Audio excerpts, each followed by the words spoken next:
కార్తీక మాసంలో నెలంత పూజలు వ్రతాలు జోరుంటాయబ్బా. భక్తితోటి ఒక్క పొద్దులుంటారు. వ్రతాలు చేసేటోళ్ళు ఇంటి పక్కోళ్ళని పిలిచి వాయినాలు ఇస్తారు. పొద్దుగాల పొద్దుముక గుళ్ళకాడ కార్తీక దీపాలు ముట్టిస్తే మస్తు ముద్దుగా అనిపిస్తుంది. ఇక కార్తీక పున్నమి నాడు చూడాలే భూమి మీద దీపాల వెలుగు, మొగుల మీద చందమామ వెన్నెల సూపర్. దానికి జరంత టైం ఉంది కానీ ఇవాళ జరిగిన గీ పూజలు చూడుర్రి. నాగుల చవితి పండుగ మా సంబురంగా చేసుకున్నారు అక్కలు. దివిలెల్లంగానే కార్తీక మాసంలో వస్తది.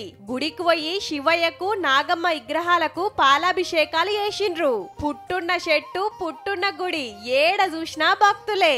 నాగదేవతను నమ్ముకుంటే కోరిన కోరికలన్నీ తీరుతాయని బాగా భక్తుల యొక్క నమ్మకము. అందుకే అందరూ కూడా వచ్చి ఇక్కడ భక్తి శ్రద్ధలతో అందరూ పూజ చేస్తారు. అందరూ చల్లగా ఉండాలి, పంటలు బాగా పండాలి, కుటుంబ సభ్యులందరూ చల్లగా ఉండాలి, పెళ్లిళ్ళు కావాలి, ఇల్లులు కట్టుకోవాలి. కార్తీక మాసంలో ఫస్ట్ శనారం మళ్ళా నాగుల చవితి అయ్యే వరకు గుళ్ళకు శీతం లైన్లు కట్టిండ్రు. మొక్కులున్నోళ్ళు పుట్టెంటికలు దీపిస్తే మంచి రోజని కొందరు ఆడవిళ్ళలకు చెవులు గుట్టించిండ్రు. పుట్టలో పాలు పోస్తే పెళ్లి కాని వాళ్లకు పెళ్లి అవుతుంది అంటారు. నాగదోషం ఉన్న వాళ్లకు నాగదోషం పోతుంది అంటారు. అదే నమ్మకంతో ప్రతి సంవత్సరం మేము మన తానిట్లయితే దేశం మీది బాజుకు చెట్ పూజలు జోరుగా అవుతున్నాయి. మబ్బులనే తానాలు చేసి సూర్య భగవాను కొలుసుకొని నైవేద్యాలు సమర్పించి మొక్కులప్పజెప్పిండ్రు.